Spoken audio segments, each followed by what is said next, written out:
Bonjour Amancio Sampaio, bienvenue. Heureux de vous retrouver, ancien dirigeant dans le secteur de la consommation, aujourd'hui conseiller en stratégie et investissement d'entreprise avec ce prisme de la RSE qui est vraiment au cœur de votre métier. Vous nous faites dans cette émission parcourir le monde à travers des tendances qui font bouger la consommation. C'est quoi le thème que vous avez choisi aujourd'hui ? Bonjour Thomas. En fait, les thèmes d'aujourd'hui, j'ai choisi de parler des emballages, plus particulièrement des emballages en plastique. Comme nous le savons tous, il y a une prise de conscience depuis ces dernières années sur l'impact environnemental du plastique. Et pour cause, en fait, les chiffres sont astronomiques. Par année, dans le monde, plus de 400 millions de tonnes de plastique sont produites.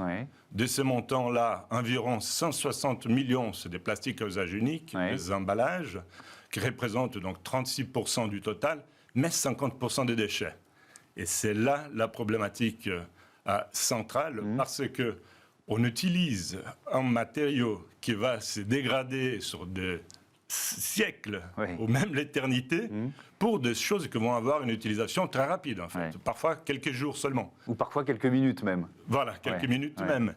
Et c'est ça la problématique, parce qu'on génère une quantité de déchets gigantesque qu'on n'a pas tellement optimisé encore son traitement. Ça veut dire jusqu'à présent, on a environ 9% qui sont recyclés, 12% incinérés, et 79% qui finissent en déchets, ou bien dans la nature, c'est encore pire.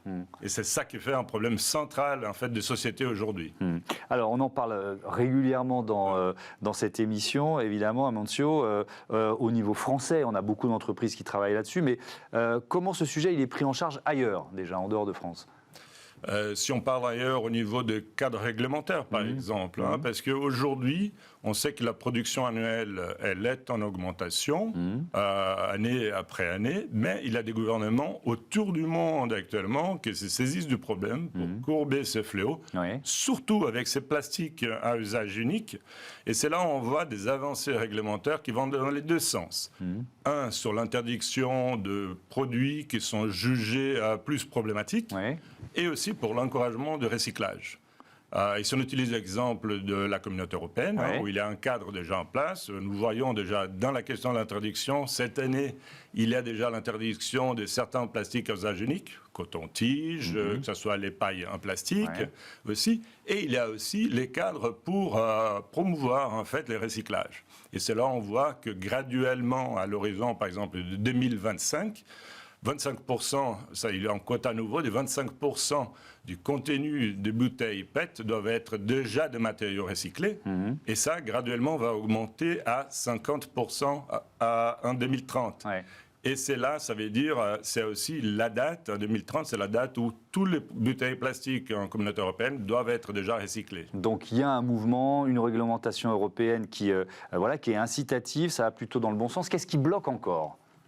Voilà, c'est vrai que le recyclage, ça va vraiment dans le bon sens. C'est une bonne question parce que ça va dans le bon sens. C'est beaucoup mieux de recycler que d'incinérer ou surtout d'envoyer comme déchets. Par contre, il y a encore des limitations. Et les limitations sont d'ordre technique et de l'ordre des coûts. Par exemple, le plastique recyclé, la plupart des plastiques, ils peuvent se recycler qu'une ou deux fois. Et généralement, les mélanges qu'elles produisent, c'est de plastiques différents qui vont avoir en fait une moindre qualité pour des produits à très basse valeur ajoutée. Donc voilà une des limitations. D'autre part, même d'autres plastiques, comme on appelle les biodégradables, aussi ont ces limitations techniques, parce qu'en fait, ils vont se décomposer seulement à des très hautes températures qui ne sont pas présentes vraiment dans la nature. Et généralement aussi, les usines de traitement des déchets, elles ne sont pas prêtes à traiter spécifiquement la décomposition de plastique biodégradable. Donc, une bonne partie finit aussi pour être incinérée ou enfouillée, en fait.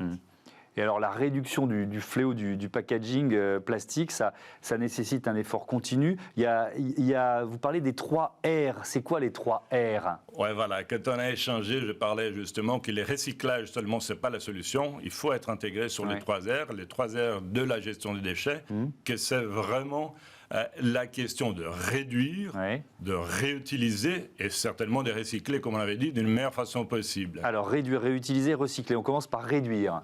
Voilà, réduire, ça implique déjà un changement des habitudes du consommateur. C'est là, par plus des consciences, des alternatives innovantes, évolution du cadre réglementaire. Le meilleur déchet, c'est celui qui n'est pas produit, quoi. Ben voilà, exactement. Le meilleur déchet, c'est celui-là qui n'arrive même pas à être traité. Il faut rappeler cette évidence. Est-ce qu'il y a des exemples d'initiatives des entreprises qui vont dans ce sens-là? Oui, bien sûr. Et là, je vais utiliser un échantillon un peu large. Je parle des grosses organisations, mais aussi des startups, pour montrer qu'il y a de l'innovation et il y a du développement dans ces domaines. La première, c'est la société, par exemple, SodaStream, qui a été rachetée par Pepsi pour 2,3 milliards de dollars en 2018. Et c'est là, ça change totalement la logique des boissons, parce que les consommateurs, ils peuvent créer son eau ou son boisson gazéfiée directement à la maison. Et ça, c'est intéressant parce que c'est une disruption de Pepsi dans son modèle de base, en fait, qui implique de la logistique et des emballages en plastique. Après, on peut passer à des startups aussi qui essayent de bousculer et amener de nouvelles alternatives. Je peux utiliser un exemple d'outre-mer. Dans les domaines de l'eau minérale, il y a la société Flow qui a lancé en fait de l'eau en brique, en carton. Et c'est totalement contre les codes de l'industrie, que c'est des bouteilles transparentes, que ce soit en verre, que ce soit en plastique, mais par contre avec un moindre impact environnemental. Et là, si on revient en France aussi, il y a une autre start-up dans le domaine de la lessive, Spring par exemple, que eux, ils ont éliminé totalement les plastiques de son emballage.